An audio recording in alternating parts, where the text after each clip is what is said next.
Hello guys! Welcome back to my channel. So ayun na nga, hindi ko na na-videohan yung whole process. Pero yan, pinakuluan lang natin siya yung ating tahong sa kahit anong gusto nyong prefer na lemon or lime soda. Lagyan nyo rin syempre ng luya.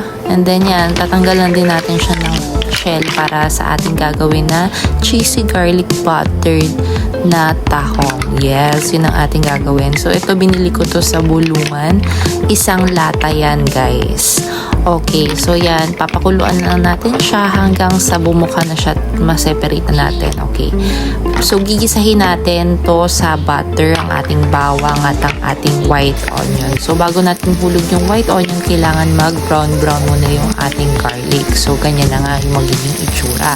And then afterwards, nagdagdag ako ng butter bago ko hinulog yung ating tahong. So, yung ating tahong is nalinis na yan. Yan yung kaninang pinakuluan natin sa ginger na may lime soda. So, after that, lalagyan natin siya ng very light lang na ketchup, banana ketchup. So, mga ganyan lang kadami, okay na yan. And then, halu-haluin natin hanggang sa mag-well corporate, okay? Bali, share ko lang yung tahong natin nung pagkakulo. Nalinis ko na rin yan. Tinanggal ko na lang yung bala-balahibo din yan. Okay, so para lang be aware na malinis na yung ating tahong after natin siya pakuluan. So, medyo may last na rin yan kasi pinakuluan natin yan sa lime soda. So, after nyan, yan, well corporate na, malinis yung kamay ko dyan, nakapagpugas na ako.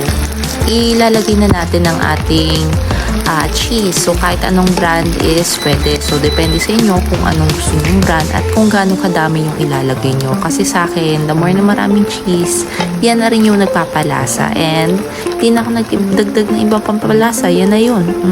Napakasarap. Kaya kung nakaabot ka sa video na to, comment mo kung taga saan ka. Nang mabati naman kita sa susunod na video, okay? Okay? Bye! Like, subscribe, and follow for more!